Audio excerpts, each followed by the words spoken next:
नमस्कार। दर्पण the reflection channel की तरफ से हम आप सभी का हार्दिक स्वागत करते हैं, आपका अभिनंदन करते हैं। दिल की बात डॉक्टर रेणु के साथ हमारे सपोर्टेड है दापिकानी पैशन फॉर फैशन, उनकी तरफ से भी आप सभी का हार्दिक स्वागत है। आज हमारे साथ हैं बहुत ही खास मेहमान जिनके साथ हम करेंगे दिल की बात। आज के हमारे मेहमान हैं द मैजिक मैन, यानी कि जिन्होंने एक ऐसे साहित्य की दुनिया में कि विश्व कीर्तिमान बना दिया। और अब वो the magic man N Chandra Joshi ji, जो कि विश्व कीर्तिमान स्थापित पटल, उसके डायरेक्टर हैं। तो आज हम जानेंगे उनके यहाँ तक के सफर के बारे में, उनकी जिंदगी के अनछुए पलों को छूने की कोशिश करेंगे और देखेंगे कि यहाँ तक का सफर उनका कैसा रहा, कैसा अनुभव रहा। कुछ पल उनके खट्टे रहे तो कुछ पल उनके साथ मीठे रहे। तो वो खट्टे मीठे पलों के साथ आज हम करेंगे दिल की बात। चलिए आज के हमारे जो मेहमान हैं उनको हम अपने साथ जोड़ते हैं और उनसे करते हैं हम बातें, कुछ खट्टी, कुछ मीठी और कुछ दिल की बातें। नमस्कार रेणु जी। नमस्ते सर, आपका आपने स्वागत है मुझे सर। आपने मुझे दोबारा अदालत में खड़ा कर ही दिया। नहीं नहीं सर, हाँ, तो क्योंकि दर्पण द रिफ्लेक्शन चैनल की तरफ से आपका सर हार्दिक स्वागत है, अभिनंदन है यही सर। आप जो काम कर रही हो और जो जिस तरह से अपने आप को एक महिला कितना बिजी रख के कितना अच्छा काम करती हो, इसका एक बहुत अच्छा उदाहरण खुद आप हो। थैंक मैं यू आपको सर। डेढ़ दो एक दो एक साल से जान रहा हूँ और बहुत गर्वित हूँ मैं कि इतनी मैच्योरिटी, इतने अच्छे तरीके से और वो शिद्दत से अपना काम करना और काम में छोटा बड़ा ये बिना सोचे आपका काम करने का जो तरीका है, उसके लिए मैं बहुत इम्प्रेस हूँ आपकी इस बात से और आपको बहुत सारी शुभकामनाएं। अब बोलो। Thank you sir. Thank you sir. हम जैसा कि हम सभी जानते हैं कि आपका पटल है the magic man N Chandra, जिसने अभी हाल ही में एक विश्व कीर्तिमान स्थापित किया है। हम उसके बारे में बात करेंगे, लेकिन उससे पहले हम जानना चाहेंगे नरेश चंद्र जोशी के बारे में, क्योंकि कहते हैं ना सर, खुद से बेहतर कोई भी नहीं जान सकता। अपने बारे में जितना अच्छे से हम खुद जानते हैं और बता सकते हैं, उससे ज्यादा अच्छे से कोई नहीं बता सकता है। तो सबसे पहले तो हम आपके बारे में जानना चाहेंगे। अ, देखो रेणु जी, एक बहुत कॉमन परिवार का बहुत एक कॉमन आदमी हूँ मैं। मुझमें कुछ कुछ अलग से खासियत नहीं है। हाँ, एक बात जरूर है कि कुछ भी काम करते हुए उसके प्रति 100% डेडिकेशन देने की मेरी आदत है। दूसरी बात, मेरे साथ जो लोग जुड़ते हैं उनको हमेशा एक लगेगा कि ये आदमी टाइम मैनेज कैसे करता है। तो मैं आपको बता दूं, एक्चुअल आपने यदि कुछ काम ठान लिया ना, तो काम की समय की कोई आधी समस्या वही खत्म हो जाती है जब आप कुछ तय कर लेते हो। मैंने जीवन में बहुत बुरे दिन देखे हैं, बहुत अच्छे दिन भी देखे हैं, बहुत सक्सेस देखा है और बहुत बड़ा फेल्यूर भी देखा है। और सबसे खास बात यह है कि सक्सेस फेल्यूर इसके बीच की जो रेखा होती है ना, वो बहुत असंतुलित होती है, बहुत सूक्ष्म होती है।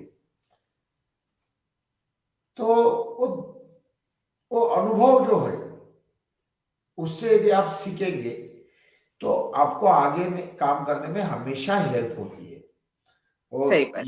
यही यही नरेंद्र जोशी है जो बिल्कुल कॉमन है, कुछ सोच के, कुछ बहुत डेकोरेटेड टाइप का, कुछ कुछ नहीं, बिल्कुल सिंपल एज इट इज, जैसा हो वैसा हो, बस इसके ऊपर कुछ नहीं।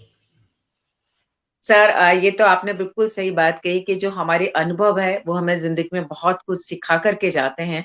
और वैसे भी कहते हैं ना कि हमारी जिंदगी की पाठशाला के अंदर अनुभव हमारे ये शिक्षक होते हैं, जो हमें जिंदगी की पाठशाला में बहुत अच्छा पढ़ा करके जाते हैं। सर, आपके जन्म के बारे में अगर हम बात करें तो आपका जन्म सर कहाँ पर हुआ और आपकी एजुकेशन कहाँ पर हुई? देखो, एक्चुअल मेरा जन्म एक धुलिया डिस्ट्रिक्ट में एक छोटा सा गांव है, मेरा नैनीहाल, वहीं पे हुआ। और पूरी शिक्षा मेरी धुलिया सिटी में हुई। 11th के बाद की, 11 12, और 12 में था, पिताजी एक्सपायर हो गए। बाद में डायरेक्ट जॉब पे लग गया। उसके पहले का सारा एजुकेशन, पिताजी जहाँ जॉब को थे वो जलगांव डिस्ट्रिक्ट में था, यावल और चोपड़ा, ऐसे गांवों को था।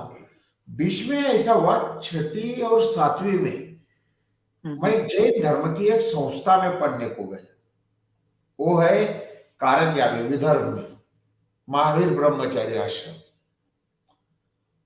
मुझे लगता है कि अ, मेरा माइंड सेटअप, मेरी सोच, मेरे विचार, जो भी अच्छे बुरे जो भी हो, वो वहां से बननी शुरू हुई। क्योंकि आप इतने कम उम्र में माता पिताजी से दूर रहते हो, तब आपको समाज अच्छे से नजदीक से दिखता है। सही। तो वाह वाह, फिर 12th के बाद का जो भी मैंने ग्रेजुएशन, पोस्ट ग्रेजुएशन किया है, वो सब मैंने बाहर से किया है। मैं जॉब में लग गया था। मैं 18 साल का था तब पिताजी एक्सपायर हुए। 19 साल का था तब जॉब को लगा। 20 साल का था तब शादी हो गई। और मैं 21 साल का था तब मेरा बेटा हुआ। मेरे बेटे में और मुझ में सिर्फ 21 साल का अंतर है। क्या बात है सर।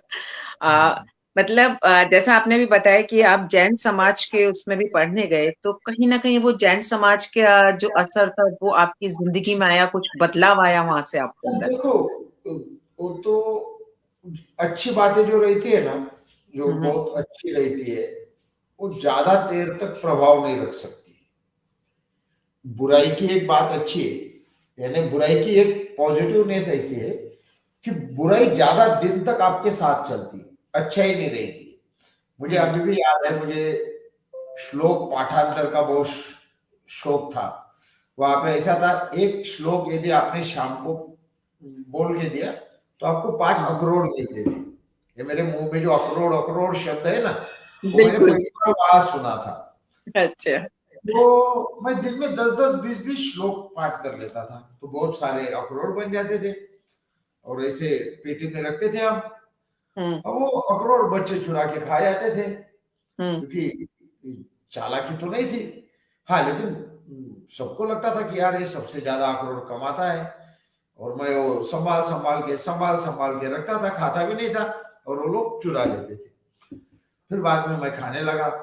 लेकिन जब वो पाठांतर मैं करता था, मैं तब प्याज नहीं खाता था, लहसुन नहीं खाता था। वो बाद में 3-4 साल वो असर बहुत अच्छा रहा। हाँ, वहां से एक अच्छी बात मिली, वो जीवन में अभी तक मेरे साथ रही, वो है पढ़ने की आदत।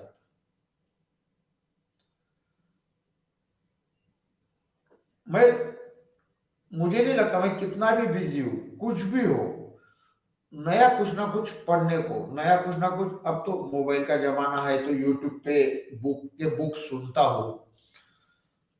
मराठी के बहुत अच्छा वाचक हूँ मैं, आपको पिछले इंटरव्यू में भी मैंने बोला था। बिल्कुल। तो एक पढ़ने का जो सिलसिला शुरू हुआ, वो एक्चुअल वो 7वीं कक्षा में शुरू हुआ, वो जैन धर्म की संस्था में, महावीर ब्रह्मचारी आश्रम। तो मुझे सारी बातें आती है, नमोकार मंत्र आता है, चत्तारी मंगलम आता है। क्या तो बात है। हाँ, इस तरह से पिताजी बहुत स्ट्रिक्ट थे, लेकिन बहुत, क्या बोलते हैं ना उसको, संगीत में, पढ़ाई में, पॉलिटिक्स में, क्रिकेट में, सभी बातों की, सभी चीजों पे वो बात करते थे। फिर पिताजी का एक्सीडेंट में डेथ होने के बाद एक पूरे परिवार का, एक 18 साल का बच्चा डायरेक्ट परिवार का मुखिया बन गया। जी। जिम्मेदारी आई, बहुत दिक्कतें आई, समाज का ओरिजिनल चेहरा दिखा, अनुभव नहीं था। फिर लोगों ने अपने तरीके से घुमाया। और जब मुझे लगा कि भाई मुझे इनके तरीके से नहीं जाना है, तब मैंने मेरा तरीका चुना। जब मैंने मेरा तरीका चुना तो लोग टूटते गए, टूटते गए, टूटते गए। उसके बाद मैंने खुद को संभाला और मुझे लगा कि मैं कुछ कर पाऊंगा। और मैंने जॉब में तो था ही, फिर एक बड़ा बिजनेस मैंने सेट किया। कुछ सक्सेस में ही आपका फेल्योरनेस बना रहता है, जम जाता है। सही बात है। 2008 तक मैंने जीवन में जो जो काम किए, यानी मेरे पिताजी एक्सपायर हुए 1990 में, 91 से लेके 2008 तक 18 साल मैंने मिट्टी को भी हाथ लगाया होगा तो सोना हुआ है। लेकिन 2008 के बाद पता नहीं, सब उल्टा पुल्टा उल्टा पुल्टा। अब जो डिसीजन सही थे वो सब गलत हो गए, जो बातें पॉजिटिव थी वही निगेटिव थी। जिसकी वजह से सक्सेस मिला उसी की वजह से, उसी स्वभाव की वजह से फेल्योरनेस भी मिला। उसके बाद खुद को संभालने में बहुत समय गया, सही रास्ता ढूंढने में भी समय गया। जॉब करना, कभी कभी लगता था कि जॉब नहीं करना, फिर लगता था जॉब छोड़ देना, फिर ये बिजनेस करना। और ऐसी अस्थिरता के बीच लास्ट के 5 6 7 8 ईयर गए। पिछले 2 साल से फिर मैंने स्टेबल हो गया हूँ कि भाई जॉब करना, बाकी कुछ नहीं करना। हमें पैसा नहीं कमाना है, 2 पैसे कम कमाएंगे, रोटी खाएंगे, नमक रोटी खा लेंगे लेकिन शांति से रहेंगे। और उसके बाद मुझे खुशी मिलने लगी। मैंने देखा कि मैं जब ये करूं वो करूं वो करूं, इससे कमाऊं उससे कमाऊं, ये जब सोचता था तब का मैं और आज का मैं, तो आज मैं बहुत संतुष्ट हूँ। मुझे लगता कि भाई ठीक है यार, नहीं बड़ा बड़ा बंगला नहीं, बड़ी बड़ी गाड़ी नहीं, छोड़ो आ जाएंगे, नहीं आएंगे तो नहीं आएंगे। उसके वो ऑक्सीजन थोड़ी है, वो जरूरी थोड़ी है। इस सही तरह बात से है। नहीं सर, बहुत कहना चाहिए, बहुत बड़ी बात आपने कही है जिंदगी की। अगर आपने जो बातें बताई हैं, इन बातों को हम अपनी जिंदगी में उतार लेते हैं तो जिंदगी का सफर हमारा आसान हो जाएगा। सही बात थी। 18 साल का वो बच्चा, जो कि कहते हैं ना 18 साल में तो हम खुद एक बच्चे होते हैं, हमारी सीखने की उम्र होती है, वहां पूरे परिवार की जिम्मेदारी आपके ऊपर आ चुकी थी। हमारे पास यहाँ पर वेव्स ऑफ खुशी जुड़ चुकी हैं, कह रही हैं सादर प्रणाम। आपने बहुत गुड बात कह दी है, सही बात है सर, बहुत ही सुंदर। और सर कहते हैं ना कि जो संघर्ष की राह पर चलता है वही सूरज बन करके निकलता है। तो आपने जो संघर्ष देखे थे जिंदगी में, उन्होंने ही आपको आज सूरज बना दिया जो आप विश्व कीर्तिमान बना पाए। सर एक सवाल दिमाग में आता है कि आपने मराठी आप बैकग्राउंड से आते हैं, आपने कहा आपने मराठी साहित्य को बहुत ज्यादा पढ़ा है, लेकिन जितना हम आपको जान पाए हैं, जितना हम जानते हैं, आप हिंदी साहित्य की तरफ आपका रुझान सबसे ज्यादा रहा है। इसका कोई विशेष नहीं, कारण? नहीं, आप आज भी मेरे लिए बेसिक स्ट्रक्चरल मराठी साहित्य ही है। मैं हम्म। काम हिंदी साहित्य के लिए करता हूँ, इसलिए कि साहित्य की लिए जागृति जितनी हिंदी में है उतनी मराठी में आज नहीं है। नए कवि, नए लेखक, उनका वो स्टेट क्या बोलते हैं ना, वो ऊंचाई नहीं है। वो बात हिंदी में मुझे लगी। हालांकि जी। हिंदी समझने में मुझे दिक्कत होती है, मुझे आज भी कोई हम्म। भी कविता भाई बिल्कुल सुन लिया और समझ गए ऐसा नहीं होता है। जी। मुझे 2 बार 3 बार उसको पढ़ूंगा सुनूंगा, इस तरह से होता है। हाँ, मराठी साहित्य की एक बात है कि मुझे जिस मराठी साहित्य से लगाव है वो आज से 20 साल पहले लिखा गया है। हम्म। मुझे नहीं याद कि मैंने लास्ट के 20 साल में पढ़ा हुआ कोई भी मराठी साहित्य दिल से सुना होगा या पढ़ा होगा या सीरियसली किया होगा। तो नॉर्मली यहाँ नई खाद है, वहां जो भी है। मैं आज भी रात को सोऊंगा तो वो पुकाले जी का कोई ना कोई कथा कथन सुनूंगा, आराम से इस तरह रहूंगा।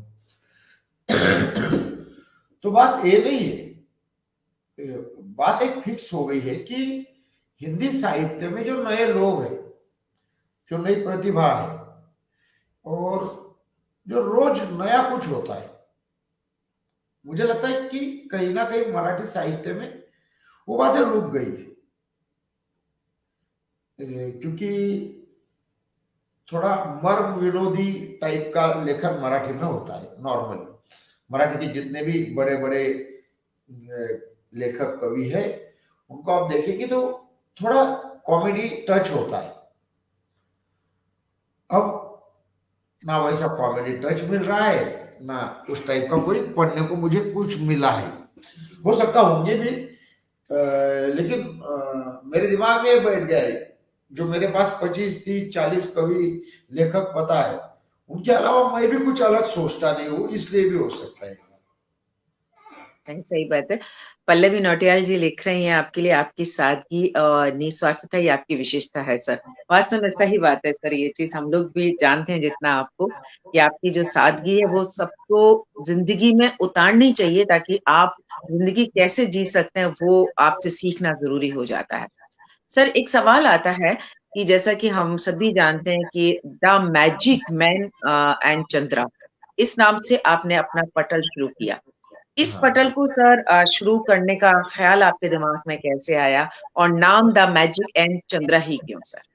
हाँ, देखो एक्चुअल मैं आपको बता देता, एक सेकंड ना, जी मैं नीता जी को मिल नहीं रहा है, आपका लिंक वो दे रहा हूँ, एक जी जी। सेकंड। ममता जी भैया, हमारे साथ जुड़ चुकी है। नमस्कार ममता जी। बिल्कुल, आज सर के बहुत सारे जो पहलू हैं जिन्हें हम अभी तक छू नहीं पाए थे, आज उन पहलुओं पे बात करेंगे, क्योंकि सर की जो जिंदगी रही है, जैसा कि हमने अभी तक जाना, बहुत संघर्ष भरी जिंदगी रही है। और उस जिंदगी से बहुत कुछ हम लोग सीख सकते हैं, क्योंकि कहते हैं ना कि जिंदगी का हर कदम जो हम चलते हैं बहुत कुछ हमें सिखा करके जाता है। और जिस तरह से सर ने बताया कि 18 साल की एक छोटी सी उम्र में ही पूरे परिवार का भार आ जाना और परिवार को संभालना, नौकरी को संभालना, और उस वो उम्र एक ऐसी उम्र होती है जहां पर हमें कुछ भी समझ नहीं आता कि हम किस दिशा की तरफ जाएं, किस दिशा में चल के जाएंगे ताकि जिंदगी का सफर हमारा आसान हो जाए।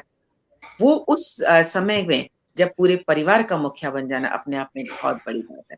जी सर, द हाँ भाई, मैजिक मैन एंड चंद्रा पटल का देखो ख्याल कब आया और ये एक्चुअल, नाम ही क्यों? ये जो मैजिक मैन पटल है, मैंने आपको पिछली बार भी बोला था, ये एक्चुअल मैं जो डिजाइन बनाता था, अब ममता जी सुन रही है तो ममता जी को पता है कि जी। अब कल कल परसों की बात है, 1 मिनट लगता है मुझे डिजाइन बनाने में। मेरे दिमाग में यदि वो लाइन बैठ गई, जो लाइन आपको हम्म उस पे डिजाइन पे डालनी है वो बैठ गई, तो हम्म सामने वाले को कुछ बोलने की जरूरत नहीं। मुझे लगता है वो रचना जिंदा हो जानी चाहिए। तो ऐसे डिजाइन मेरा बहुत अच्छा शौक है। मुझे कितना भी टेंशन रहो, कितना भी बिजी रहो, मेरा एक उंगली से वो काम चलता रहता है। मैं आपसे चार्ट करूंगा, आपको समझेगा ही नहीं कि डिजाइन कब बन गया। ममता जी सही सर, बोल रहा हूँ ना? बिल्कुल ममता तो जी लिख रही हैं सर कि नरेश चंद्र जोशी जी बहुत मेहनती हैं, सबके लिए प्रेरणा है। ये उन्होंने लिखा है कि आपकी जो बातें वास्तव में सबको प्रेरणा देती हैं सर। आप सबका मेरे प्रति जो स्नेह है, मैं बहुत भाग्यशाली हूँ। बहुत भाग्यशाली हूँ कि आप सबका मुझे बहुत स्नेह मिला है, बहुत सारा प्यार मिला है। नहीं सर, आपका व्यक्तित्व में ही एक ऐसी चुंबक है जो सबको आकर्षित करता है सर। हाँ, नहीं, ये तो आईना होता है। जी कई लोगों को, जब मैं ये डिजाइन बनाता था तो वो डालने के लिए ये पेज बनाया था, और इस पे कुछ जी। 1000 1200 1500 सब्सक्राइबर थे, यानी लाइक्स थे, फॉलोअर्स थे, और उसको उस एंगल से देखा ही नहीं था। कोरोना काल में मैं जॉबलेस था, यानी मैं गवर्नमेंट जॉब में हूँ, परमानेंट हूँ, 30 साल से जॉब कर रहा हूँ, लेकिन उस समय पे मैं ज्वाइन नहीं था, ड्यूटी पे ज्वाइन नहीं था, और बहुत जबरदस्त इकोनॉमिक स्ट्रगल में चल रहा था। निराशा छाई थी। उस वक्त मुझे लगा कि यार ये लाइव का शुरू करें, और उस समय वो मैंने भूमिका जैन के माध्यम से वो शुरू हुआ। उन्होंने मुझे कोऑप किया, और हमने इसको बुलाओ, उसको बुलाओ, उसको बुलाओ, और देखो बाद में ऐसा एक मुकाम आया कि दिन में 4 4 5 5 लाइव रहते थे, ममता जी को अच्छे से याद हो। तो अब वो इतनी आदत हो गई है, बैनर बनाओ, ये करो, वो करो, उनको एडमिन बनाओ, बहुत आसानी से होता था, और बाद में मजा आने लगा, लोग बढ़ने लगे, लोग जुड़ने लगे, फिर और इंटरेस्ट आने लगा।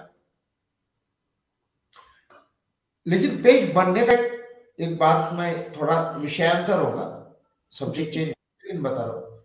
देखो, पेज जो बढ़ा, मेरे पेज को जो इतने ज्यादा फॉलोअर्स मिले, 85,000 के करीब के, ये कोई नरेश चंद्र जोशी के नाम से नहीं जुड़ी। लोगों को हमेशा लगता है कि किसी बड़े कवि को या इसको बुलाने से अपने फॉलोअर्स बढ़ जाएंगे, किसी बड़ी सेलिब्रिटी को बुलाने से ये बढ़ जाएगा। ऐसा कुछ नहीं। मेरा अनुभव ऐसा है, जो नए कवि मैंने बुलाए, जो नए लोगों को मौका दिया, उनकी वजह से पेज के सब्सक्राइबर और फॉलोअर्स बढ़े। वही यूट्यूब पे भी हुआ। परंपरागत जो बड़े हैं उनकी वजह से आपके लाइक, सब्सक्राइबर, फॉलोअर्स नहीं बढ़ते हैं।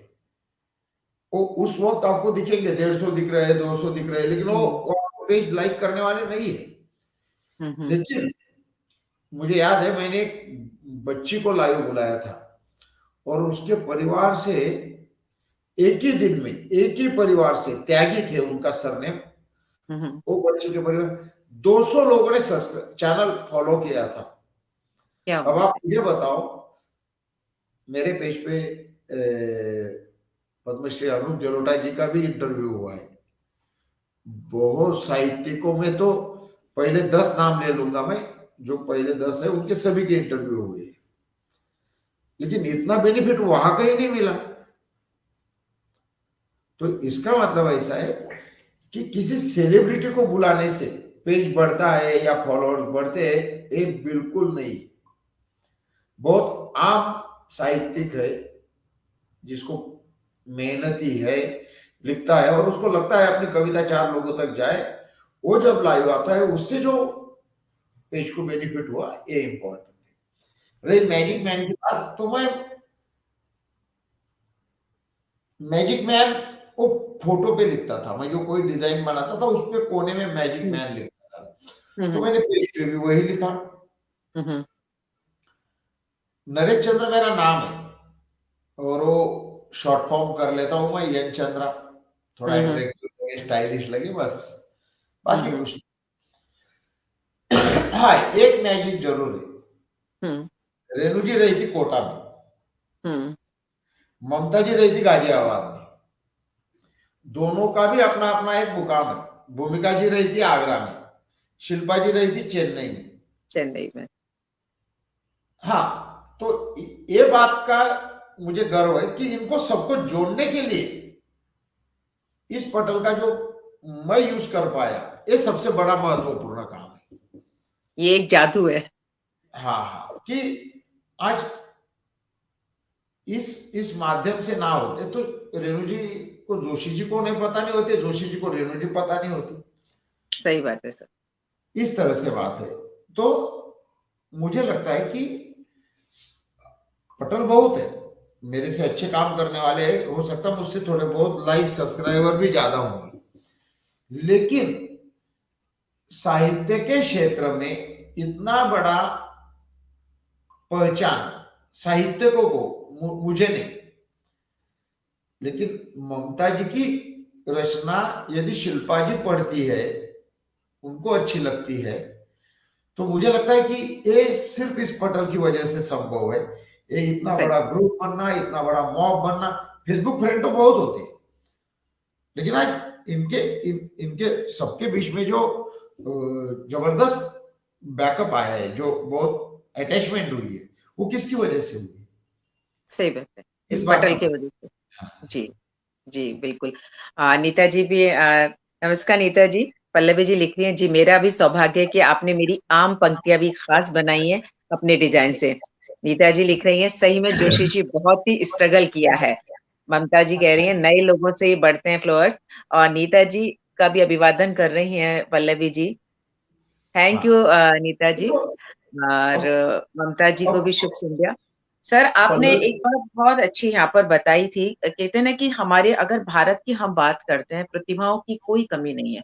हम एक ढूंढने जाए बहुत सारी हमें मिल जाएंगी, लेकिन कमियां हैं, सिर्फ उनको मंच नहीं मिल पाता है। बहुत सारी प्रतिभाएं हैं या खिलाड़ी हैं, उनको स्टेज नहीं मिल पाता, इसलिए वो प्रतिभाएं वहीं दब जाती हैं। आपने देखो, एक मंच दिया, एक उनको आगे बढ़ने का मौका दिया, और ये सबसे बड़ी खास बात आपने की इस पटल के जरिए से, ताकि एक नई नई प्रतिभा यहाँ तक आई। तो सर देखो। जिस जी हाँ, बोलो बोलो बोलो बोलो।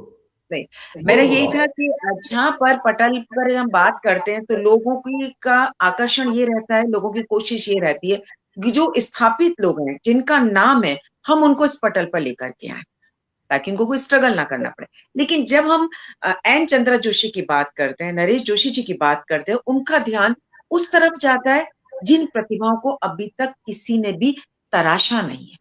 N Joshi yes. जी वहां से निकालते हैं और उनको तराशते हैं। तो कभी आपके दिमाग में ये नहीं आया कि मैं इतनी स्ट्रगल कर रहा हूँ, कहीं इस तरीके से इनको तराश रहा हूँ, मैं कहीं बैकफुट पे तो नहीं आ जाऊंगा, मैं कहीं पीछे तो नहीं चला जाऊंगा? ये कभी दिमाग में नहीं आया ये सवाल सर? नहीं नहीं नहीं नहीं, ये बात नहीं आई। देखो, हम्म। अ, आप क्रिकेट यदि जानती होगी तो बहुत आसानी से समझाता हूं मैं आपको। जी जी। 8 विकेट गिरने के बाद लास्ट के 5 ओवर में 50 रन चाहिए, ये जब हम्म। सोच है ना आदमी की, तब उसके पास गंवाने के लिए कुछ नहीं होता है। जी। इस फील्ड में मुझे कुछ पाना ही नहीं था। मुझे कवि बनने का भी बहुत लोगों ने सजेशन दिया, कुछ सिखाने वाले थे, बहुत बहुत बातें हुई थी, लेकिन इस फील्ड से कुछ पाना नहीं था। जिस फील्ड से आपको कुछ उम्मीद नहीं होती है ना, वहां आप ज्यादा रिलैक्स खेल सकते हो, आप सही। पे कोई प्रेशर नहीं होता है। कोई भी आदमी के मन में प्रेशर कहां से आना शुरू होता है? जब आपके मन में स्वार्थ हो, आपको कुछ हासिल करना हो, तो फिर आप कंफ्यूज रहते हो कि भाई इसको बुलाया तो बेनिफिट होगा उसको। नॉर्मली देखो, कुंवर बेचन जी से मेरे बहुत अच्छे रिश्ते थे। कुंवर बेचन जी जैसे लोग मेरे पेज पे आए हैं, बहुत स्नेह मिला है मुझे उनका। अशोक चक्रधर आए हैं, सुरेंद्र शर्मा जी 2 बार आए हैं, इनका स्नेह मिला मुझे। ऐसी बात नहीं है, हरीश नवल जी इतना बड़ा प्रोग्राम दे रहे बिल्कुल हैं, बिल्कुल। लेकिन पेज बनता है आम आम कवि से, आम साहित्यकारों से। आज ए पटल जितना हरीश जी को अपना लगता है, उतना ही ममता जी को लगता है, उतना ही पल्लवी जी को लगता है, उतना ही शिल्पा जी को लगता है, उतना ही रेणु जी को लगता है। बिल्कुल जब तक ये बात है, इक्वेलिटी की बात है, सबको अपना लगता है, और सबको अपना इसलिए लगता है कि मैं साहित्यिक नहीं हूं। यदि मैं खुद को प्रमोट करने के लिए कुछ करता हूं, और मैं नरेश जोशी कवि कवि नरेश जोशी जी का पटल है, तो फिर रेणु जी को भी बात कुछ देर बाद तो लगेगा कि यार ये तो व्यक्तिगत प्रमोट कर रहे हैं और हमें यूज कर रहे हैं। ये बात नहीं सही। है। ये पेज ही आप सभी का है। मैं हमेशा नेपथ्य में ही हूं।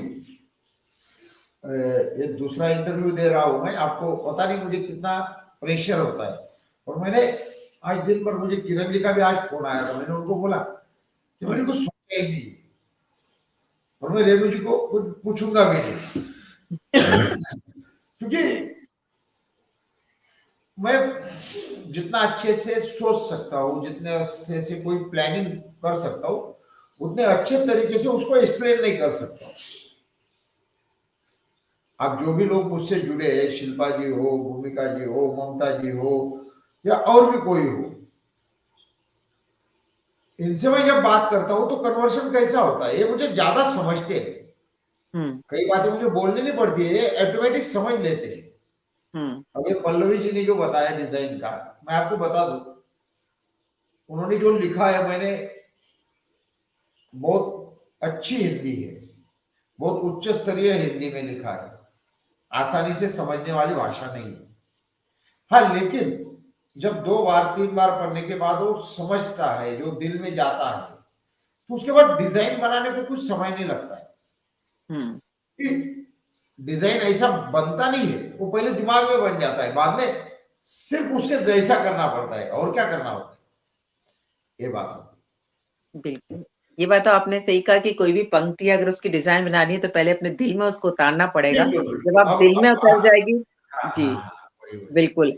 ममता जी कह रही हैं कि टीम में बैलेंस जरूरी होता है, नए लोग और वरिष्ठ दोनों की मौजूदगी जरूरी होती है। बिल्कुल ममता जी, आप सही कह रही हैं। और नीता जी हमारे साथ जुड़ी हुई हैं, हम उनका शुक्रिया अदा करते हैं।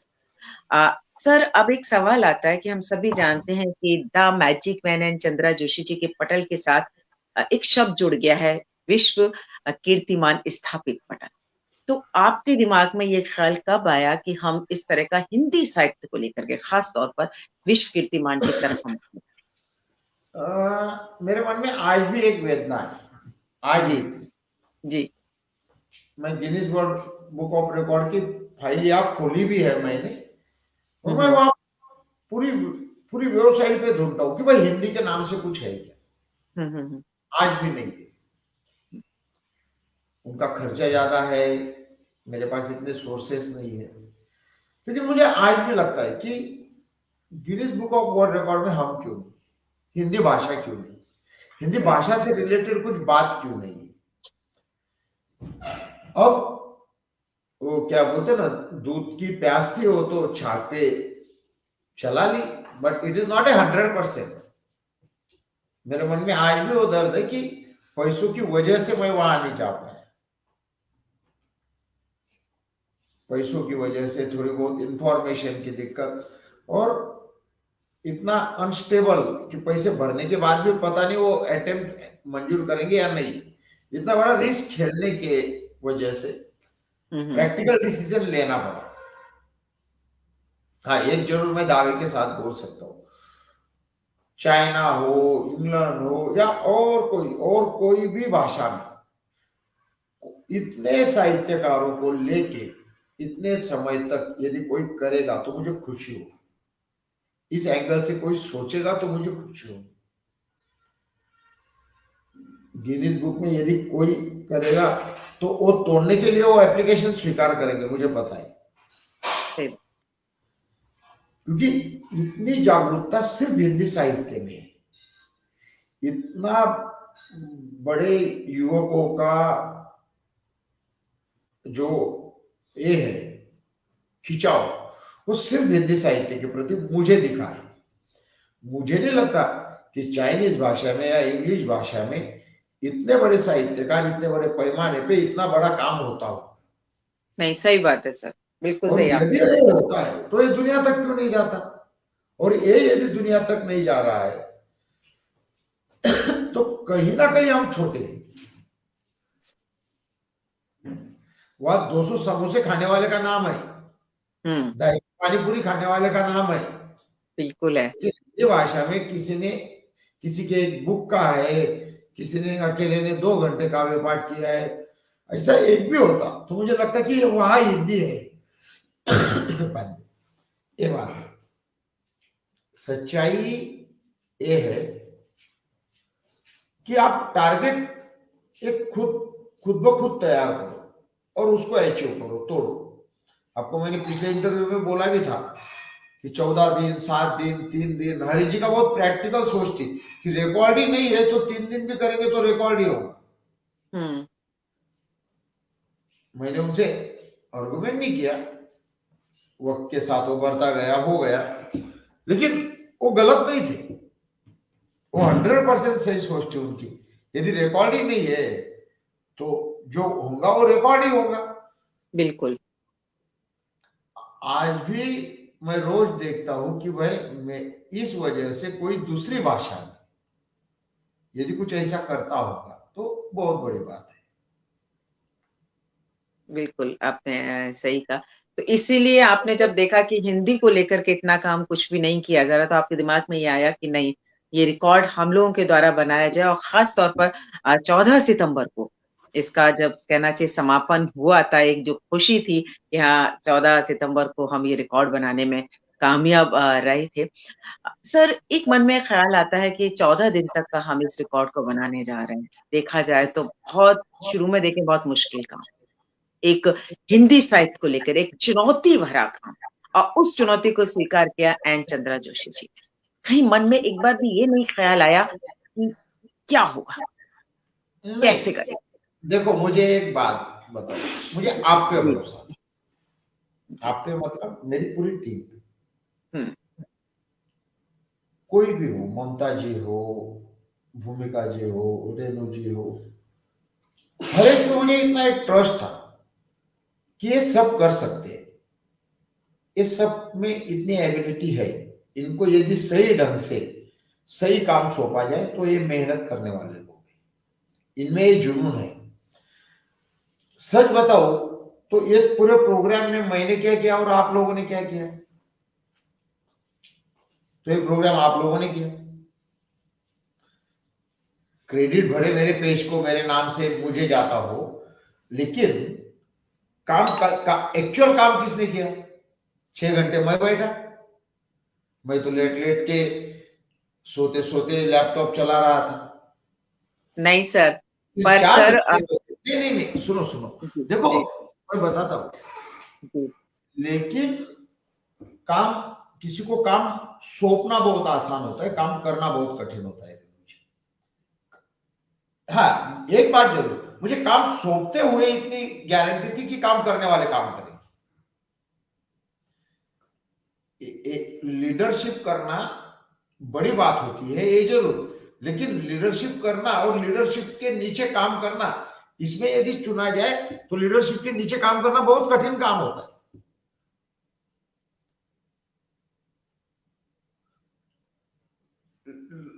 हाँ, इसमें एक होता है कि जब आप किसी बात का नेतृत्व करते हो तो उसमें जो बुराई आती है, उसमें जो ड्रॉबैक्स आते हैं, बैड इफेक्ट्स आते हैं, उसको लेने की आप ताकत रखो खुद पे।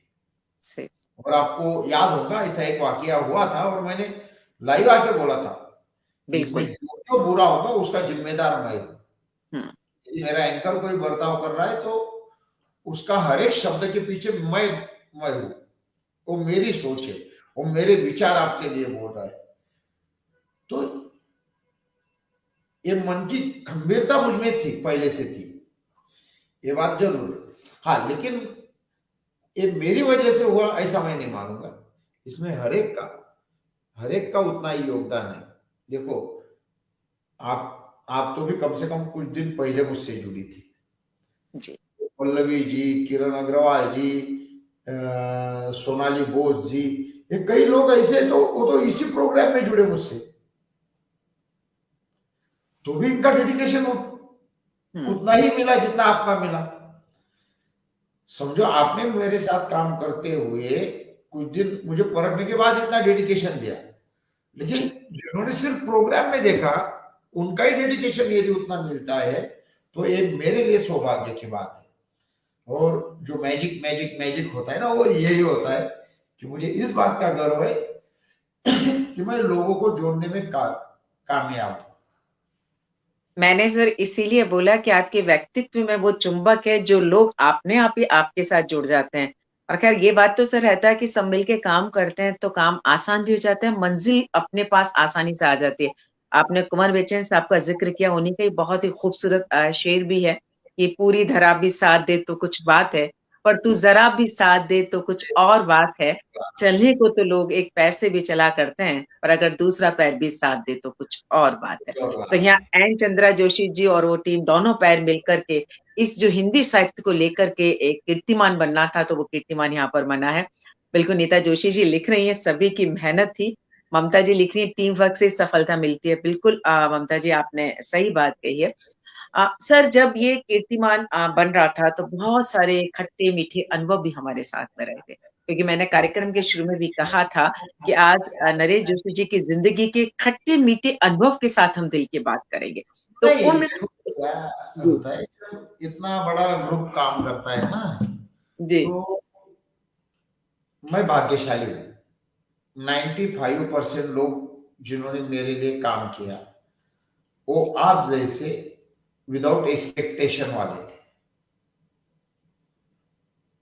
और जो विदाउट एक्सपेक्टेशन वाले थे, उनको बहुत अच्छे तरीके से बेनिफिट मिला, ऐसा मुझे लग रहा है। बेनिफिट पैसों में नहीं गिना जाता है। सही बात है। मुझे उन लोगों को उतनी पहचान मिली, बिल्कुल। उतना नाम मिला और तारीफ भी मिली। यदि ये बेनिफिट में पकड़ते होंगे तो अब जिनकी डेफिनेशन इकोनॉमी होंगी या कुछ ये होगा, ये मिलना चाहिए था, जोशी जी ने ये करना चाहिए था, तो फिर मेरे पास कुछ नहीं। मैं ज्यादा से ज्यादा क्या दे सकता हूँ? तो आपको एक प्रतिष्ठा दे सकता हूँ, आपका रिस्पेक्ट कर सकता हूँ। आपने जो काम किया उससे, उसकी वजह से लोगों में आपकी जो पहचान हुई है, वही बेनिफिट है। इसके अलावा और क्या बेनिफिट है? आज वो मिलने के बाद जो लोग संतुष्ट हुए वो सब खुश है। अब वो मिलने के बाद जिनके मन में ये बातें रही, ये नहीं मिला, वो नहीं मिला, वो नहीं मिला, तो वहां दिक्कत आती है। लेकिन 95%, मैं 95 बोल रहा हूं, यदि मुझसे 50 लोग जुड़े हैं तो उसमें 48 लोगों ने 100% इस तरह से काम किया कि हमने क्या किया वो भी भूल गए और हमें क्या मिला वो भी भूल गए। देखो, कई लोगों को लगता था कि भाई जोशी जी का यूट्यूब चैनल है, बहुत सारे डॉलर बरसेंगे। एक बड़े कवि का शब्द था, बहुत सारे डॉलर बरसेंगे। आप तो आप खुद भी यूट्यूब चलाती हो, तो आपसे क्या छुपाना। और यहाँ जो जो देख रहे हैं वो भी शायद यूट्यूब जानते हैं। मैं आपको बताता हूँ और प्रैक्टिकल बताता हूँ। सितंबर 4 को मेरा चैनल ये हुआ। सितंबर 4 को मेरा चैनल मोनेटाइज हुआ। और सितंबर के आंकड़े देखो, 277 रुपीज, 210 रुपीज अक्टूबर, 133 रुपीज नवंबर, बस इतना ही। ऐसे कोई डॉलर वगैरह नहीं बरसते। इतने बड़े प्रोग्राम को जो भी खर्चा आया उसके लिए जो लोग आगे आए, तो ये बहुत सौभाग्य की बात है कि जो लोग सामने आए वो ना मुझे जानते थे, ना उनका मेरे प्रति कोई पहले संबंध था, ना कभी वो मुझे मिले थे, तो भी उन्होंने दाव खेला। अब हम नया प्रोग्राम कर रहे हैं 10 तारीख से, सिर्फ महिलाओं के लिए। उसका ऑफिशियल अनाउंसमेंट जल्दी होगा अपने पेज पे। सिर्फ महिलाओं का अपने आप में एक अनोखा प्रोग्राम होगा जो 58 डेज तक चलेगा। विश्व हिंदी दिवस से लेके महिला दिवस तक चलेगा। और उसमें भी 500-600 महिलाएं जुड़ेंगी, देश विदेश से जुड़ेंगी। तो अब एक प्रोग्राम बनाने की ताकत, ये बनाने का काम, ये बनाने के लिए सारा प्लानिंग, एक आदमी का नहीं होता है। सही। यदि ये प्रोग्राम का मैं प्लानिंग आप इतने शिद्दत से कर सकता हूँ, तो मुझे पता है कि मेरे पीछे जो खड़े हैं, जो 50 है, वो 50 के 50 खड़े रहेंगे। जो 2-4 लोगों की शिकायत है वो भी खड़े रहेंगे। उनको मैं दोष नहीं दे रहा हूँ, कोई बुरी बात नहीं है। किसी ने कोई एक्सपेक्टेशन रखना, कोई बात रखना, कोई बुरी बात नहीं। जब हम एक फैमिली में रहते हैं तो हर एक तरीके से लोग आते हैं, इस तरह से बात है। दूसरी सबसे अच्छी बात है जो सहजता सब में आ गई। मुझे रेणु जी से कॉल करते हुए सोचना नहीं पड़ता कि रेणु जी अब क्या कर रही होंगी। ममता जी को कॉल करता हूँ तो ये सोचना नहीं पड़ता हूँ, हरीश जी को कॉल करता हूँ तो ये सोचना नहीं पड़ता है। ये कब होता है?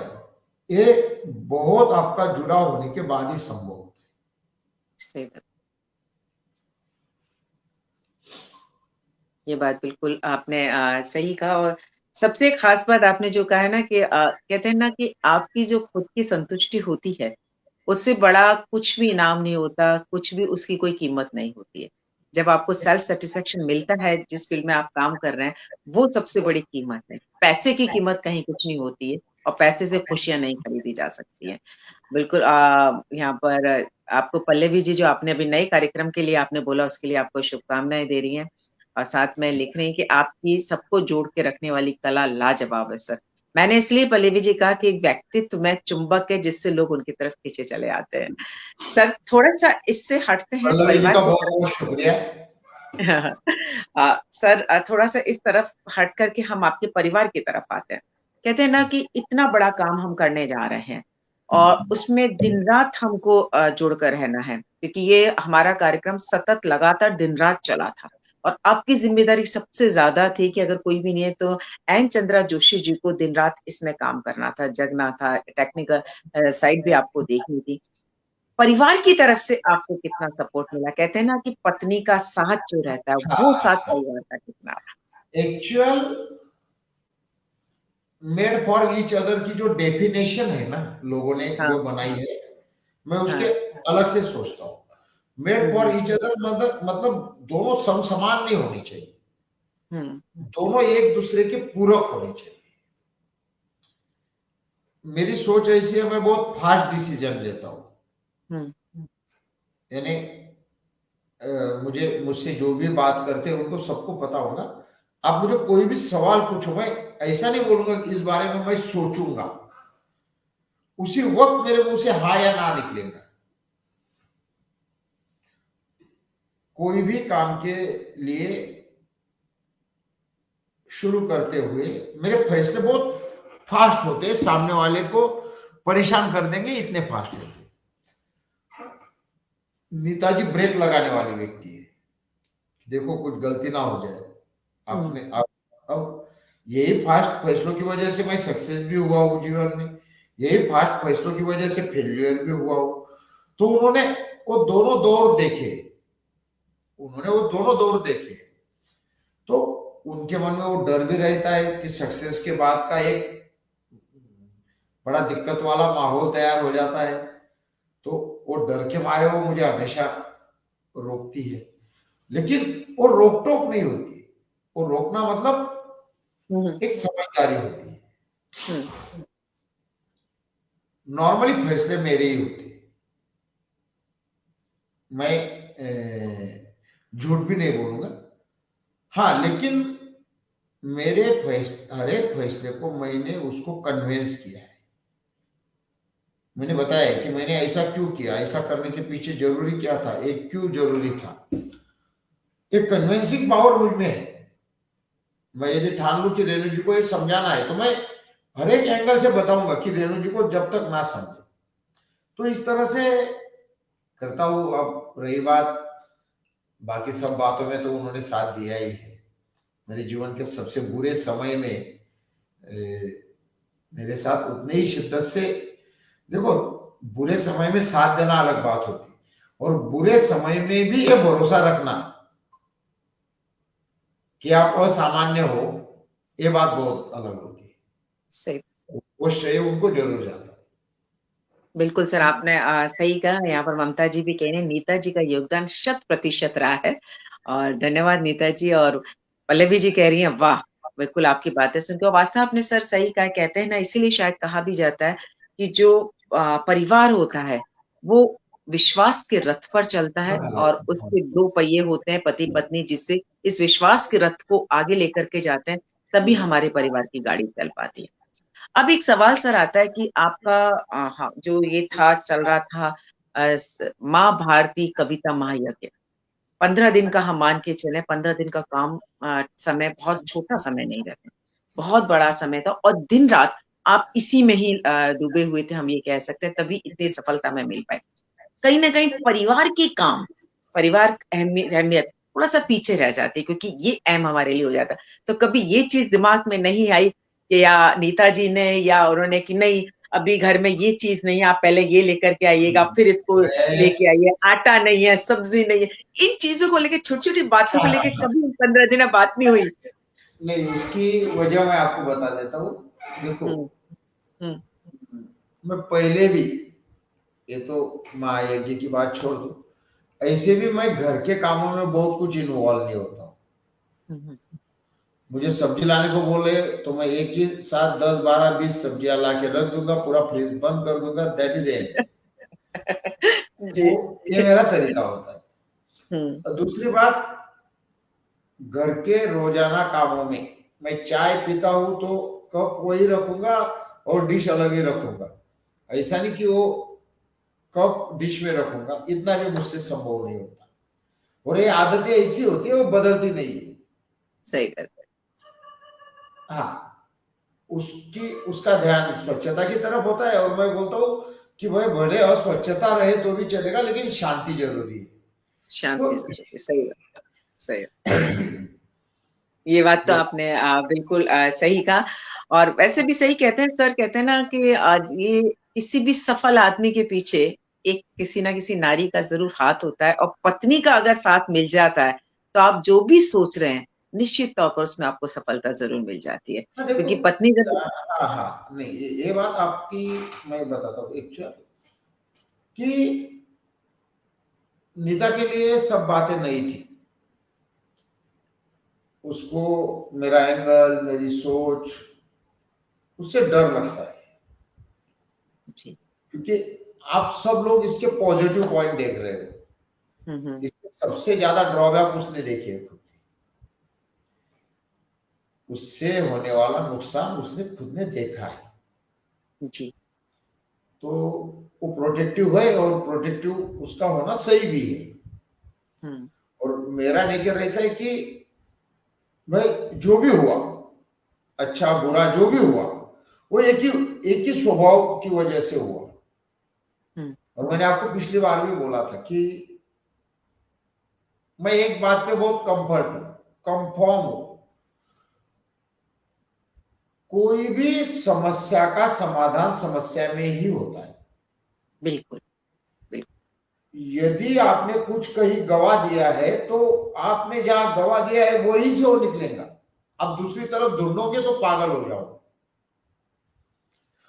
जिस बात की वजह से आपने कुछ लॉस देखा है, जिस बात की वजह से आपने कुछ हार दिया है, कुछ गवा दिया है, उसी बात पे आप कंसंट्रेट करो, वहीं से कुछ निकलता है।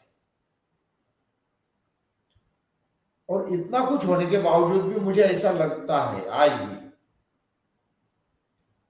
कि जो भी हो, फैसला तो ऐसा ही होगा, यही स्वभाव से होगा। क्योंकि अब ना बदलने का मूड है, ना बदलने की उम्र है। और बदल के बेवकूफ होने से अच्छा जो है उसमें बेवकूफ साबित हो तो चलेगा। क्या बात कही है, क्या बात कही है सर आपने। देखिए सर, पल्लवी जी ने कितनी अच्छी बात आपके लिए कही है। बिल्कुल जैसे राजा के साथ कुशल और दूरदर्शी मंत्री होते हैं, वैसे नरेश जी के साथ नेताजी हैं। कितनी अच्छी बात उन्होंने यहाँ पर कही है। बिल्कुल पल्लवी जी, धन्यवाद। वास्तव में इसके लिए तो मैं आपको धन्यवाद कहूंगी। सर आपने बिल्कुल सही कहा है। कहते हैं ना कि पति पत्नी में से अगर कोई पति किसी डिसीजन को ले रहा है और पत्नी को लग रहा है कि नहीं, यहाँ कुछ गलत भी हो सकता है, उसके दिमाग में कोई बात आ रही है, तो वो आगा अगर पति को कर देती है तो ऐसी बात नहीं है सर, उसकी बात को सुनकर के पति थोड़ा संभल जाते हैं। ये चीज सर वास्तव में ये चीज है। और आपने बहुत अच्छी बात यहाँ पर कही थी कि उन्होंने आपका वो समय भी देखा है जब हमारा आपके साथ फेलियर समय चल रहा था, आपके साथ वो खड़ी थी, इसलिए उस समय पर भी आप विजय पा सके। ये कहते हैं ना, परिवार का साथ बहुत ज्यादा जरूरी होता है, सबसे ज्यादा। हाँ नहीं, और एक्चुअल क्या होता है कि दोनों के स्वभाव में बहुत भिन्नता है। उस उसके हिसाब से मेरा नेचर बहुत अलग है, उसका नेचर बहुत अलग है। बट वो मेड फॉर ईच अदर है, वो एक राइट। दूसरे को क्रॉस नहीं है। हाँ, वो पूरक है, सही। एक दूसरे के लिए कंफर्ट है। तो क्योंकि वो यदि मेरे जैसी होती तो बहुत दिक्कत वाला मामला होता। सही बात है। हाँ, और मैं उसके जैसा होता तो भी दिक्कत वाला मामला होता। जी तो जी। दोनों का जैसे जैसे रहना ही निसर्ग सब व्यवस्था अपने आप कर देता है, ऐसा मुझे लगता है। नहीं, बिल्कुल आपने सही कहा। कहते हैं ना कि अलग अलग होते हुए भी आप दोनों को एक बनाता है आपका ये नेचर। सबसे खास बात ये है। Thank you Mamta ji. Sir, यहाँ हमने नीता जी के बारे में बात की कि नीता जी ने आपका सपोर्ट सारा दिया। हम थोड़ा सा हट के बात करते हैं, आपके परिवार में सर कौन कौन। देखो, हम तीन भाई है। जी। मेरी मम्मी है, जी। सबसे बड़ा मैं था, जी। और दो छोटे भाई है। अब दोनों दुनिया में रहते हैं। बीच वाला भाई टीचर है, सबसे छोटा वाला भाई कुछ कॉन्ट्रैक्ट के काम करता है, लेबर कॉन्ट्रैक्ट के। और तीनों को एक एक बेटा है, तीनों का एक एक बेटा है। और जो सबसे छोटे भाई का बेटा है वो वर्ल्ड लेवल पे शूटिंग चैंपियन शूटिंग करता है। और उसका नेशनल लेवल पे उसको बहुत सारे इनाम भी मिले हैं। क्या। और बस बहन नहीं है, बेटी भी नहीं है। बहुत शौक है हमें, बेटी रहती तो बहुत साल पहले हमने एडॉप्ट भी की थी, लेकिन कुछ पारिवारिक कारणों की वजह से वो किसी रिश्तेदार की बेटी थी तो वापस करना पड़ा।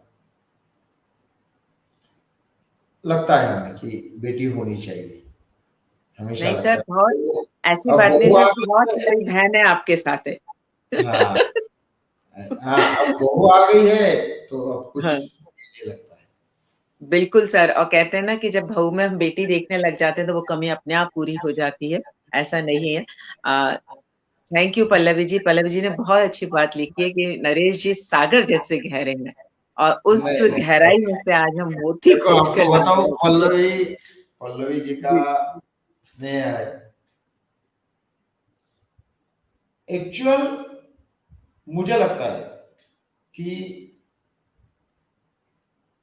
सिर्फ दिल साफ है मेरा। मैं जो बात करता हूँ वो सोच के नहीं करता हूँ। मैं सही बात। एक भी सवाल आपको कभी पूछा नहीं कि आप क्या पूछने वाले हो, और एक ना। भी सवाल मन को भी नहीं पूछा कि ये बोलेंगे तो मैं ये बोलूंगा। बिल्कुल नहीं, कुछ नहीं, कुछ नहीं। सिर्फ सही बात। आने के बाद मैंने निधा को बोला यार कुछ कपड़े ढंग के दे दो, बस बाकी कुछ नहीं। तो नॉर्मली क्या होता है कि लोग सोच सोच के बात बिगाड़ लेते हैं। अब किसी से भी बात करो, मेरा खुद का मानना है, अब कुछ उसके प्रति कुछ ये मत करो, कुछ ढांचा मत बना लो। फिर एक तो वो ढांचे में बैठेगा नहीं, और बैठेगा तो सही। बाहर निकालेंगे नहीं। तो आजादी से बात करो, किसी से भी किसी भी सब्जेक्ट पे हो, बोर्ड सब्जेक्ट हो, कोई प्राइवेट हो, कुछ भी हो। लेकिन आप कुछ मन के अंदर रख के किसी से बात करेंगे ना, तो फिर वो बात बनती नहीं है। हाँ, सही बात और है। मुझसे लोग जुड़े तो मुझे लगता है कि मुझ में ये बात है कि मैं किसी से भी सोच के बात नहीं करता। इसलिए जो भी मुझसे बात करता है वो मुझे जानने लग जाता है। सर थोड़ा सा आप इधर हो जाइएगा। ओके, ओके, जी ओके। सर। बिल्कुल परफेक्ट सर।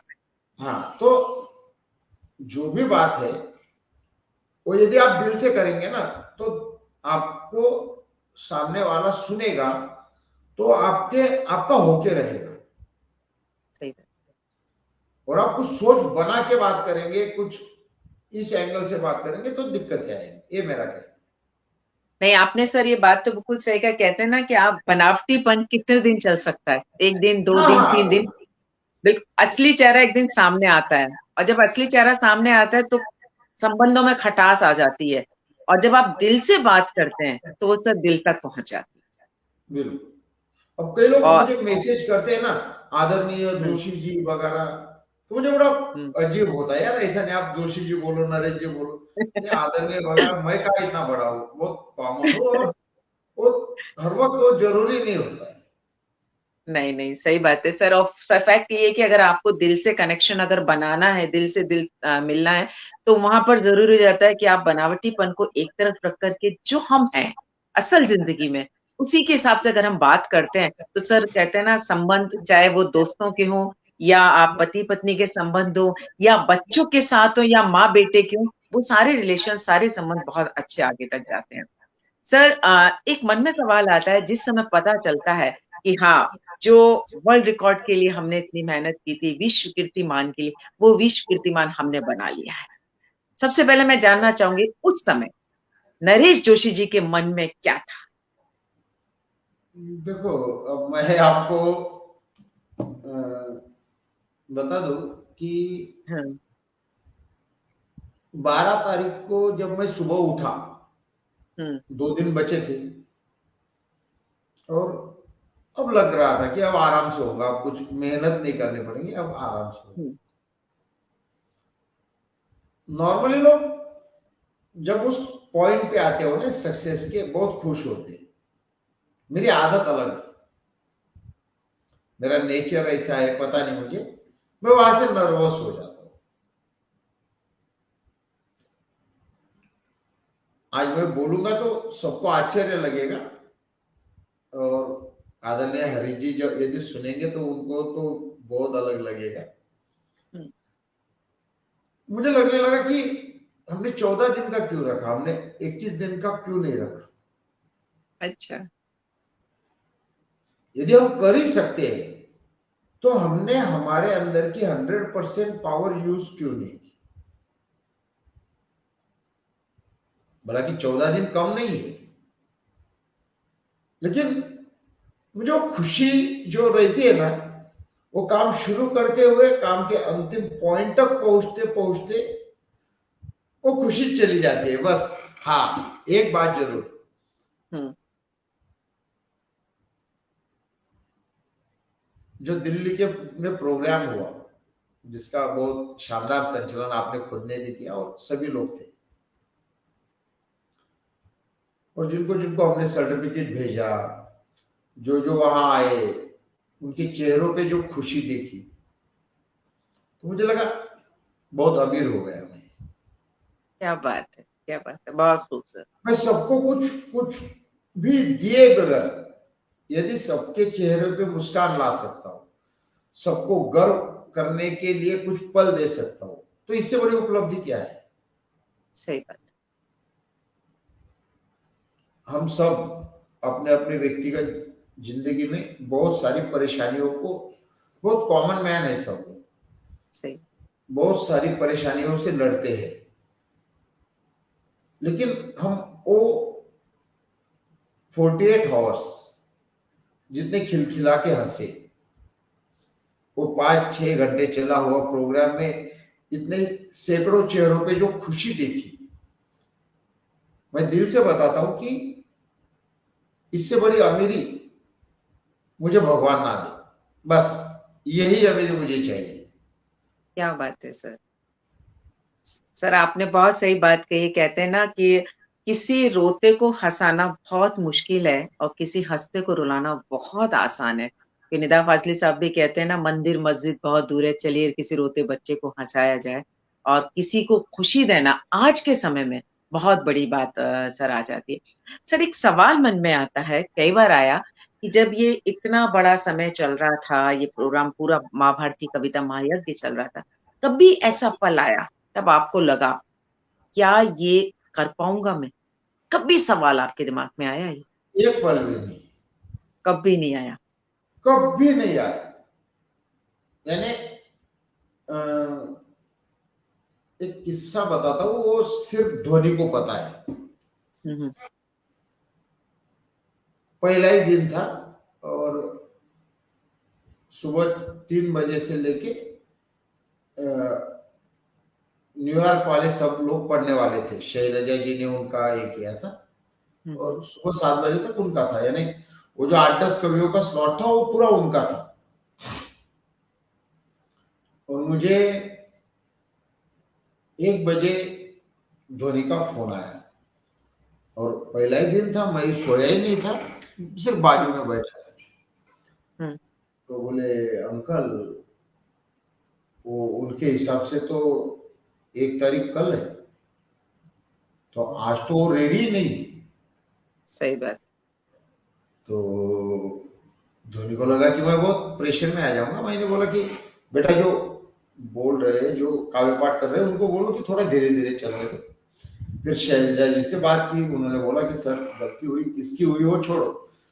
हम्म। तो मैंने बोला, देखो शैलजा जी, अब जो हुआ वो हुआ, अब आप हम्म। मुझे बताओ कि अब उसी वक्त आप 3-4 जिद कितने करोगे? बोले 3-4 तो है। मैंने बोला आप पढ़ना शुरू करो, बाकी लोगों से दोबारा बात करो, उनको रिक्वेस्ट करो, उनको समझाओ। एक्चुअल ऐसे समय में कोई भी जल्दी नर्वस हो जाता है, हाँ। कोई भी जल्दी इरिटेट हो जाता है, गुस्सा हम्म। करता है, ये जिम्मेदार वो जिम्मेदार। मेरी ये आदत ही नहीं। एक तो मेरे पेशेंस बहुत स्ट्रांग है, दूसरी बात मुझे गुस्सा आता ही नहीं। मैं कितना भी सोचूंगा भी ना, तो मैं डायरेक्ट रिएक्ट नहीं करूंगा। मैं बहुत देर के बाद रिएक्ट करता हूँ।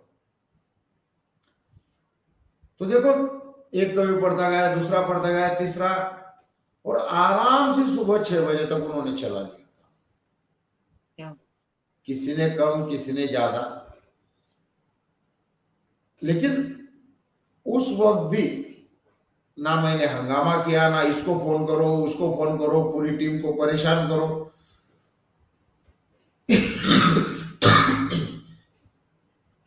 जब भी दिक्कतें रहती है ना, निगेटिव बातें जो रहती है ना, वो कम लोगों में यदि पता हो तो कम लोगों में ही सॉल्व हो, उनको फैलाओ। सही पॉजिटिव सही बात रही तो आप फैलाओ, अच्छी बात रही आप 10 लोगों को बोलो, लेकिन निगेटिव बात आप जितनी फैलाएंगे तो ज्यादा विचार आएंगे, ज्यादा आइडियाज आएंगे, और प्रॉब्लम सॉल्व होने के बजाय आपको ज्यादा लोगों के सवालों के जवाब भी देने पड़ेंगे।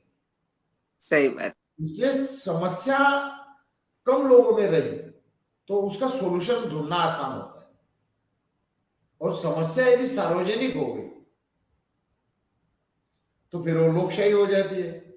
फिर हर एक अपने अपने तरीके से बोलता है कि या हॉस्पिटल बनाओ, या न्यायालय बनाओ, या मंदिर सही बनाओ, बात या है सर। मस्जिद बनाओ। समस्या सही, कम लोगों बिल्कुल में रही तो डिस्कस सामने सामने होता है, ये मेरा कहना है। बिल्कुल। सर, ममता जी कह रही मीटिंग में जाने कौन गुस्सा कर रहा था एक बार। हाँ आप बहुत अच्छा बोल रहे हैं, पता है मुझे वो किस वाकये की बात बोल रहे हैं। बैनर बने नहीं थे और मैंने बोला था कि हाँ, आज हम्म, शाम तक यदि बैनर नहीं बने तो कल मैं अकेले बैनर बनाऊंगा। हाँ। अब ममता जी हार जाएंगी, मैं जो बता रहा हूँ। और मैंने ऐसा बोल के मीटिंग छोड़ दी थी। हम्म, अ, हम्म, तो जैसे मैं मीटिंग से बाहर निकला, खाना वगैरह खाया, हम्म, पूनम सागर जी का मुझे फोन आया। हम्म, बोले यदि सच में कल बैनर नहीं बने तो हम्म, मैंने बोला मैंने कुछ सोचा नहीं है। ये बोले यदि, मैंने बोला ऐसे सोचने की नौबत ही नहीं आएगी, कल बैनर बन जाएंगे। हम्म, तो वो गुस्सा नहीं था, वो मेरा कॉन्फिडेंस था कि मेरा एक गुस्से का बर्ताव देख के काम हो जाएगी। सही बात है। अगर हम इसको पॉजिटिव लें तो आपका हाँ, अपनी टीम पर भरोसा था। देखो पहली बात तो मेरे साथ काम करने वाला कोई भी आदमी इतनी छोटी सोच का नहीं है कि मैं ऐसा बोलूंगा हम्म, कि आप काम नहीं करेंगे तो कल मैं कर लूंगा। तो इतना निठल्ला तो कोई नहीं है कि भाई जाने दो कल देख लेंगे, तो ऐसा तो सही कोई नहीं। नहीं। सही बात दूसरी है, बात, सही बात। मैं हर एक की समस्या भी समझता हूँ। आप हो, ममता जी हो, देखो हर एक का पारिवारिक समस्या है, हर एक की व्यक्तिगत जिम्मेदारियां है। महिलाओं के लिए तो बहुत सारे ज्यादा लिमिटेशंस है, उसके बावजूद सब काम कर रहे हैं। गुस्सा, एक्चुअल गुस्सा बहुत जबरदस्त होता है ममता जी मेरा। और आपको, नेताजी को पूछ लो, मेरा गुस्सा मतलब लोग जैसे जोर जोर से बोलते हैं ऐसा ऐसा नहीं होता है। मैं बहुत हंस हंस के गुस्सा व्यक्त कर देता हूँ। जी तो जी। भगवान ने पेशेंस अच्छे दिए हैं, इसलिए गुस्सा तो नहीं होता हूं मैं। ममता जी। जी जो बता रही है वो वाक्य का आधा अधूरा सच है। इसका सच्चाई पूछनी हो तो उसी दिन का पूनम जी से बात कर लेना। पूनम जी बोलेंगी कि दूसरी ने उसी दिन ये बोल दिया था। नहीं, देखिए, सर कहते हैं ना कि कई बार किसी बहुत सारी चीजों को पॉजिटिव करने के लिए पॉजिटिव गुस्सा होना भी जरूरी होता है। बहुत सारी चीजें इसमें काम होती है। कहते हैं ना, गुस्से के भी पहलू भी दो तरह के पहलू होते हैं। देखो, पॉजिटिव चीजों को लेकर के जब हम चलते हैं तो बहुत सारी चीजें सॉल्व भी हो जाती है। नहीं, ये चीज देखो था सब। गुस्से के दो तरीके होते हैं। हाँ, हम जब बाहर वाले से किसी मामले में लड़ पड़ते हैं, वो गुस्सा अलग होता है। बिल्कुल और हम जब परिवार में अपने लोगों से झगड़ते हैं तो वो गुस्सा अलग होता है। अलग हो। सही बात। दोनों जगह के गुस्सों में जो फर्क है ना वो बहुत ज्यादा है। सही और है। मैं नॉर्मली दोनों जगह पे बहुत बहुत चिल्ड रहता हूँ, नॉर्मली चिल्ड रहता हूँ। सही। क्योंकि क्या होता है, गुस्से में आप ज्यादा गलत डिसीजन लेते हो, ये मुझे पता फैक्ट है। है। बिल्कुल। बिल्कुल, पल्लवी जी लिख रही हैं, असंभव को संभव करने का साहस अद्वितीय है आपका। और सबसे खास बात लिखी है पल्लवी जी ने, आप गुस्सा नहीं होते हैं, आप रूठ जाते हैं बस। नीता जी हंस रही हैं। नहीं, क्या होता है, एक्चुअल मेरा बचपन, मेरे साथ जो लोग जुड़े, जिस एटमॉस्फेयर में मैं रहा और जैसे लोग मिलते गए, मैं बहुत भाग्यशाली हूं कि मुझे आप जैसे सब अच्छे लोग मिले। मैं एक सेंटेंस बोलता था, मेरे साथ जो 1 डेढ़ साल पहले जुड़े होंगे उनको पता होगा, मैं हमेशा बोलता था कि यदि मैं कचरा हूं तो मैं किनारे लग जाऊंगा। कोई भी गलत सोच के साथ प्रवाह में नहीं रह सकता है। सही बात। फिर नरेश जी हो, रेणु जी हो या और कोई भगवान हो, आप जब निष्पृह तरीके से काम करेंगे तो आपको बहुत सारे बेनिफिट मिलेंगे। आप बेनिफिट सोच के काम करेंगे तो फिर आपको कुछ नहीं मिलता है। फैक्ट है ये चीज। काम करते जाओ, छोड़ दो, कुछ ना कुछ होता है, कहीं ना कहीं उसका नोटिफिकेशन लिया जाता है, कहीं सही ना बात। कहीं वो नोट हो रहा है। ये बात आपने सही। आप पहले कैलकुलेट मत करो कि ये करूंगा तो ये होगा, ये किया तो ये बेनिफिट होगा, ये नहीं किया तो वो होगा, कुछ नहीं होता। नहीं, ये बात सही सीधा, है। हाँ हाँ, आपका बर्ताव, आपकी सोच यदि सच में एक ग्रुप के लिए है, एक मॉब के लिए है, तो आपको अलग से कुछ सोचना नहीं पड़ता है। और आपको लगता होगा कि भाई आप एक ग्रुप के साथ काम करके खुद का कुछ स्वार्थ निकाल लेंगे, तो वह आप बेवकूफी करके आपके साथ लोग नहीं रह पाएंगे, मैं हूं या आप हो या और कोई हो। सही बात। मुझे बिल्कुल। कई लोग बोलते हैं कि एक्चुअल ऐसा करते तो ऐसा होता, ऐसा करते तो ऐसा होता। हाँ, देखो, इतने बड़े जब कोई एक ही आदमी सब डिसीजन लेता है तो गलतियां भी एक ही की आती है। जी। यदि 100 में से 100 डिसीजन मेरे हैं तो उसमें से जो 4 डिसीजन गलत हुए वो मेरे ही है, तो उसमें कोई बड़ी बात नहीं है। डिसीजन गलत हो सकते हैं कई बार, लेकिन उसके पीछे की सोच यदि सही हो तो आपको उसके लिए पछताना नहीं पड़ता है। ये बात आपकी सही, बिल्कुल आपने सही कहा है सर। ममता जी लिख रही हैं बहुत अच्छी बात कि हमने आपका गुस्सा एंजॉय किया है। हमने तो। और पल्लवी जी कह रही हैं कि आपके व्यवहारिक ज्ञान से हमें बहुत कुछ सीखने को मिलता है सर, आभार इसके लिए। और नीता जोशी जी, सार्थक बातचीत। Thank you Neeta ma'am. Sir वास्तव में ये बात है कि हमने अभी तक जितनी आपसे बात की है, आज नरेश जी को अब तक हम जो इतने टाइम से जुड़े हुए थे उससे बहुत अलग हमने आपको आज जाना।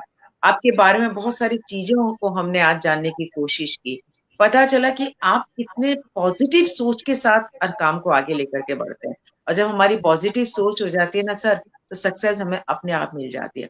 और सबसे खास बात जो आपने कही है, किसी भी काम को शुरू करने से पहले कैलकुलेट मत कीजिए कि क्या मिलेगा और क्या नहीं मिलेगा। जब आप इससे ऊपर उठ जाएंगे तो निश्चित तौर पर सफलता आपके कदम चूमने लग जाएगी। आपने बहुत अच्छी बात यहाँ पर कही है। सर बातचीत को हम विराम दें उससे पहले मैं जानना चाहूंगी सर कि विश्व कीर्तिमान बना चुका है the magic man N Chandra ji का ये पटल, आगे की क्या योजनाएं हैं? देखो, मैं 2-3 बातों से लेके सीरियस हुए, महिलाओं का एक प्रोग्राम है। जी। फिर मुझे लगता है कि जो छोटी छोटी भाषाएं है, मराठी है, राजस्थानी है, इसमें ऐसे छोटे छोटे कीर्तिमान हो, 3 दिन के, 4 दिन के, साहित्यिक हो, सांस्कृतिक प्रोग्राम हो, कोई ऐसे कलाकार, गायक, समाज के ऐसे कुछ लोग जो काम अलग अलग फील्ड में काम कर रहे हैं लेकिन उनका काम लोगों तक नहीं पहुंच रहा है, उनको इस पटल के माध्यम से लोगों तक पहुंचाना। हमेशा काम करते रहना चाहिए। इसलिए 4 महीने से बहुत कम इंटरव्यू हुए। मैं मिस करता हूँ कि भाई इस पटल पे 2-2 इंटरव्यू रोज होते थे, कोई कुछ हो नहीं बिल्कुल। रहा है। ठीक है, थोड़ा कुछ प्लानिंग गड़बड़, व्यस्तता, जॉब, बहुत सारी बातें, सब पटरी पे आ जाएगा। अच्छा लगता है जब आप किसी को मौका देते हो, अपनी बात रखता है, उस बात को 50-100 लोगों तक बाद में जाता है, तो खुशी मिलती है। और उसकी खुशी देख के मुझे भी खुशी मिलती है। क्या बात। पेज मेरा हो, ममता जी का हो, आपका हो। मुझे आज बताओ रेणु जी, यदि ये पेज नहीं होते, ये प्लेटफॉर्म इस तरीके से नहीं होते, तो कितने लोग घर में बैठे होते, सही बात है। कितने लोग घर में बैठे होते, कितने लोगों की प्रतिभा दूसरों को पता नहीं होती। बिल्कुल सही कह रहे हैं। तो मुझे लगता है कि ये सभी की बातें सभी तक जाना चाहिए। मैं जाते जाते एक रचना सुनाना चाहूंगा आप सबको। अब बिल्कुल स्वागत है सब। कुमार विश्वास जी की है। जी। जख्म इतने मिले फिर सिले भी नहीं, क्या बात है। जख्म इतने मिले फिर सिले भी नहीं, दीप ऐसे बुझे फिर जले ही नहीं। क्या बात है सर, क्या बात है, बहुत खूब। व्यर्थ किस्मत में रोने से क्या फायदा, सोच लेना हम तुम मिले ही नहीं।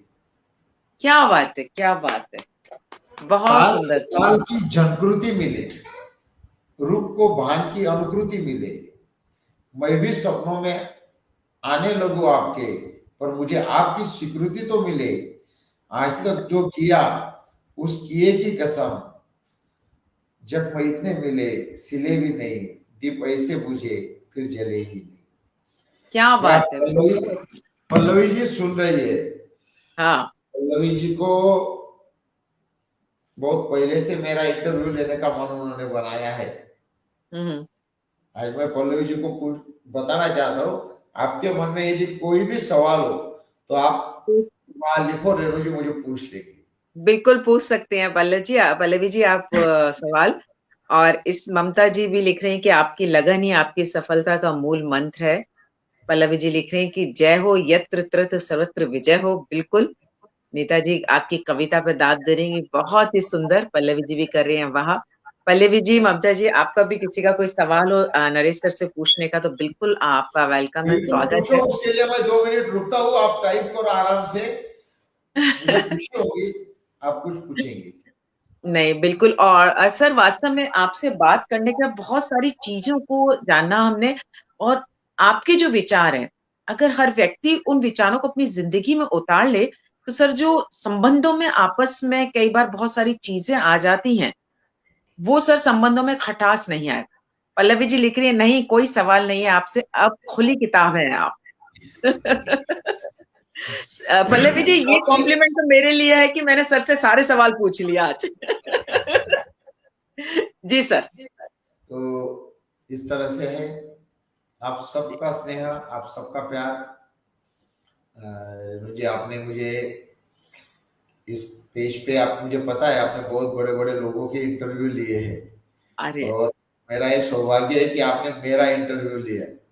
सर, मेरा सौभाग्य है सर। नहीं नहीं, ऐसा मत बोलो। नहीं सर। देखो, एक्चुअल बोलने के लिए मेरे पास बहुत कुछ नहीं है, ना कुछ बहुत अच्छा बोलता हूँ, लेकिन आप सबको मेरे जीवन में जो आप सबका योगदान है, आप सबको हमेशा हमेशा याद रखूंगा। आप सबके बदौलत आगे भी कुछ अच्छा कर पाओ, तो ये मेरा सौभाग्य होगा। सभी का बहुत बहुत शुक्रिया। रेणु जी आपका सर विशेष शुक्रिया। आशुतोष जी को भी प्रणाम कहिएगा। बिल्कुल। सर आप तो वो धागा है जो हम सब मोतियों को अलग अलग से चुन के, कहीं राजस्थान से, किसी को चेन्नई से, किसी को यूपी से, किसी को गाजियाबाद से, किसी दिल्ली से, नोएडा से, आप उन मोतियों को लेकर के आए और नरेश जोशी जी वो धागा बने जिन्होंने सबको मोतियों को आपस में पिरो करके एक खूबसूरत माला बनाई है सर। आप वो हैं सर धागा हमारे लिए। Thank you Pallavi ji. और बिल्कुल आप लाजवाब हैं। थैंक यू, धन्यवाद आपका पल्लवी जी हमारे साथ जुड़ने के लिए। और सर दिल से शुक्रिया कि बहुत सारी चीजों को आपसे जानने की हम लोगों को आज मौका मिला। आपके बारे में हमने जाना, उससे बहुत कुछ सीखने को मौका मिला। जैसा कि मैंने कहा था ना सर कि खट्टे मीठे अनुभवों के साथ जब दिल की बात की जाती है तो वो जिंदगी के सफर में हमें बहुत सारा कुछ सिखा करके चली जाती है। तो आज आपके वो खट्टे मीठे आपकी जिंदगी के अनुभव थे जिनको हमने आज दिल से बात यहाँ पर की। और हम इस चीज की आशा करते हैं, सिर्फ मैंने ही नहीं, हमारे सुनने वालों ने और बाद में भी जो इस वीडियो को देखेंगे उनको बहुत कुछ सीखने का मौका मिलेगा। Thank you Neeta ji. Thank you Mamta ji. Thank you sir, thank you very much sir हमसे जुड़ने के लिए, हमारे पटल पर सर आने के लिए। शुभ थैंक यू रात्रि, सर। शुभ रात्रि। शुभ रात्रि, शुभ रात्रि सर। तो दोस्तों ये थे आज हमारे साथ द मैजिक मैन, जिन्हें कहा जाता है कि ये मैजिक करते हैं। वास्तव में इन्होंने मैजिक किया, जैसे मैंने कहा ना कि भारत के कोने कोने से मोतियों को चुन करके लाकर एक स्थान पर इकट्ठा कर दिया। खुद अहिंदी भाषी होते हुए भी हिंदी साहित्य में लेकर के एक कीर्तिमान इन्होंने बना दिया। आगे भी इनकी कोशिश यही है कि महिलाओं को मंच देने की, महिलाओं को जिनको कहा जाता है ना बहुत ज्यादा हुनर होता है, काबिलियत होती है, आवश्यकता होती है उनकी काबिलियत को पहचानने की, आवश्यकता होती है उनको हुनर को तराशने की। वो काम भी बहुत जल्दी करने जा रहे हैं। एक नया कीर्तिमान की तरफ आगे बढ़ रहा है the magic man and Chandra Joshi ji का पटल। हम उनको ढेर सारी शुभकामनाएं देते हैं। आज के लिए बस इतना ही। अपने घरों में रहिएगा, सुरक्षित रहिएगा, क्योंकि हम कह रहे हैं ना, देख रहे हैं कि ओमिक्रॉन वापस से आ रहा है। लेकिन सरकार की गाइडलाइंस का अगर हम पालन करेंगे, मास्क हम लगाएंगे, तो निश्चित तौर पर हम इसको भी हरा देंगे। और पॉजिटिव सोच रखनी है, जैसा कि एन चंद्रा जोशी सर ने हमें कहा कि अपनी सकारात्मक सोच रख के चलिएगा, सब कुछ अच्छा होगा। ये दिमाग में रख करके चलिएगा, निश्चित तौर पर सब कुछ अच्छा होगा। इसी उम्मीद के साथ अब हमें अनुमति दीजिएगा। नमस्कार, शुभ रात्रि।